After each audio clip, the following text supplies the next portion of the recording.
Thinking about raising your own turkeys for the dinner table?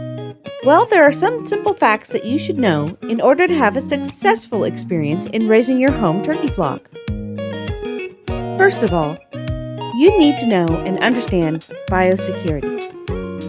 Turkeys are susceptible to many of the same diseases that chickens get, but there are some diseases that chickens can give to turkeys. That is why it is recommended you separate different poultry species on your farm. Make sure you have permission to have poultry where you live. Check on the laws, codes, and ordinances for your homeowners association, city, or county to make sure that you can have poultry. Turkeys grow big, and they are not as quiet as chickens in some cases, so don't think you can hide them in your garage. Turkeys eat a lot, and feed can get expensive. Cutting corners on feed or trying to meal feed can stress your turkeys. Turkeys should never run out of feed. Turkeys not only eat a lot, but they need their space as they grow. We will talk about how much room you will need to give them in order for them to be happy. You will need to consider carefully if you have the space to get this job done. Most commercial strains of turkey are actually all slight variations on the broad-breasted white turkey. Turkey hens commonly reach a live weight of around 30 pounds when they are 20 weeks old. Turkey toms can reach a weight of 55 pounds when they are 22 weeks old. If those sizes are too big for your oven, you can always have the option of harvesting your crop of turkeys at a younger age and lighter weight. You can do this by weighing a few of your turkeys every couple of weeks and writing down the weights.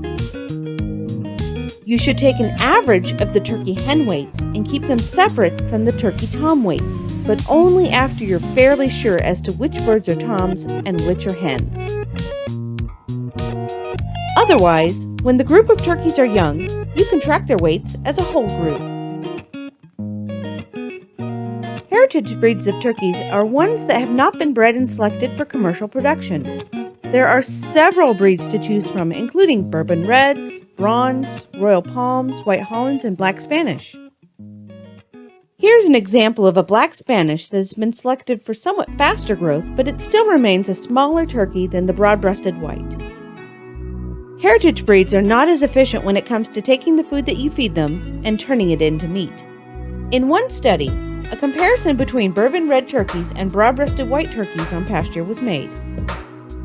The birds were grown to 17 weeks of age, and the average weight of the Bourbon Red turkeys was 10.6 pounds, while the broad-breasted white turkeys grew to 30.2 pounds. That's a big difference. Heritage breed turkeys are capable of flight at a young age and can easily flap their way over a 4-foot fence and get themselves into trouble.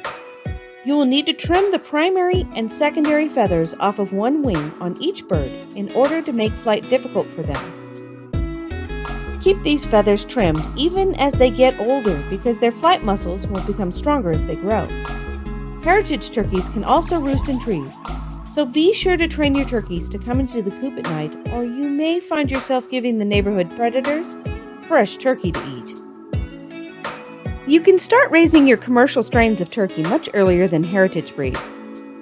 Start raising your heritage breeds of turkey in April or May. You can start raising your commercial strains of turkey in July or August as they grow much faster. Either way, you should place your order for turkeys in spring because many mail-order hatcheries only hatch a limited number of turkey poults, and no matter what strain you get, there's a lot of competition for ordering them. You need to brood your poults in a warm, dry spot where predators will not be able to harm them. Brood your poults on bedding such as pine shavings that are at least 3 inches deep. Keep them warm by using a heat source like a light or infrared heater. The poults will need to be kept at 95 degrees Fahrenheit for their first week of brooding. Each week thereafter, you can decrease the temperature in the brooder by 5 degrees Fahrenheit until they are fully feathered or when the outside temperature matches your brooding temperature. If you let your turkeys outside when they are young, then watch the weather so they do not become chilled or wet.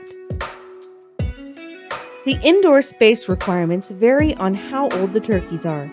You can give each turkey up to 1.5 square feet of floor space for each bird until they are 8 weeks or 2 months old. After that, you will need to give them more space. From 8 weeks old until you are done raising them for market, you will need to give each turkey 5 to 8 square feet of floor space. So plan ahead when you start to think about where you're going to raise your turkey. Turkeys do not do well if they are overcrowded. Overcrowding can lead to stress, disease, and smaller than normal turkeys. You are not required to let your turkey have access to the out of doors in order to be successful in raising them. But if you should want them to have outdoor access, then you will want to do so in the summer and fall months. Chickens and turkeys should never be raised together due to the risk of blackhead disease. In fact, you should not raise turkeys on ground that chickens have been raised on within the last 3 years because of the risk of blackhead disease, as well as parasite and bacterial contamination. You will need to be picky as to the type of range or pasture that you raise your turkeys on. Use high-quality grasses, or even better, raise them on clover. Move the feeders and waters around your range space so that your turkeys do not trample down the pasture grasses right around these spots. You will need to provide each turkey with at least 30 square feet of range or pasture per bird. When is it time to let your turkeys go outside? In the summer, you can let them outdoors as early as 6 to 8 weeks old if they can get back into a shelter or roosting space in order to get out of the sun or bad weather. In the cooler months, you will need to wait until they are 12 weeks old, and then you may only be able to get them to stay outdoors during the warmest times of the day. You will also need to provide shade, especially for the heavier breeds in the summer. You can provide roosting shelters, but they are not required. Roosting shelters usually have a top to keep the sun off the birds, but it's sloped to let rain collect at one side. 2 by 4 inch boards laid flat should be placed 24 inches apart and should start 15 inches above the ground in order to let the turkeys easily hop on and off of them without injuring themselves. Give each turkey 10 to 12 inches of roosting space per bird. When it comes to growing turkeys, you need to feed your birds a different and separate diet from the one you might feed a chicken. Turkeys have a much higher requirement for protein, especially at a young age. You will feed a turkey or game bird starter diet that is 28% crude protein when they are young until they are about 6 to 8 weeks old. Then you will gradually switch them over to a turkey or game bird grower diet that is 21 to 22% crude protein until they are 16 weeks old. After 16 weeks old, you will lower the crude protein in the diet until it is 16% and feed this until it is time to harvest your turkeys for market. Scratch grains alone are not a satisfactory diet for poultry, including turkeys. These are cheap grains that do not have enough protein and have high levels of energy. They should only be used when you need to decrease your protein levels while maintaining high levels of energy, such as in mature growing turkeys. If you choose to accurately calculate and then blend in scratch or whole grains, then you will need to provide grit to aid in digestion. You can start with either a mash or crumble diet for the turkey starter. Crumbles are just pellets that have been crushed back down to a smaller size for smaller poultry. Crumbles, followed by pellets, are recommended for your grower and finisher turkey diets. You can stick with crumbles as your turkeys grow, but pellets are just as easy to use. You can gradually switch your turkeys from a crumble to a pellet in order to have your turkeys consume their feed with greater efficiency. You should never ever let your turkeys run out of food or water.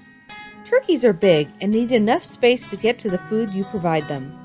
No matter what, you need to have enough feeder space to let each turkey eat at the feeder all at the same time. When your turkeys are young, as in up to 4 weeks old, you will need to give each bird at least 2 inches of feeder space. When your turkeys are 4 to 8 weeks old, they will need 4 inches of feeder space. Lastly, after the turkeys are older, about 8 weeks old, you will need to allow them 6 inches of feeder space per bird. Putting a lip on the inner edge of the feeder helps to keep most of the feed in the feeder in case the turkeys try to bill out the feed. Billing out the feed means that they pull the feed out of the feeder and it lands on the ground, where it is wasted. Fresh water should always be clean enough that you would want to drink it as well as your turkeys. When turkeys are young, up to 4 weeks old, each poult will need half an inch of water space. When they are 4 to 8 weeks old, they will need 1 inch of water space each. And when the turkeys are 8 weeks and older, they will each need 1.5 inches of water space. Choose a water that is easy to clean and that can be raised in order to keep the turkey's feet and droppings out of the water. Unless you are breeding turkeys for show or as a hobby, you will eventually be ready to market them. You can sell birds live or you can sell dressed carcasses. It is not hard to process turkeys, but it does take time and a few pieces of equipment. You may choose to process your turkeys at home for your family to eat.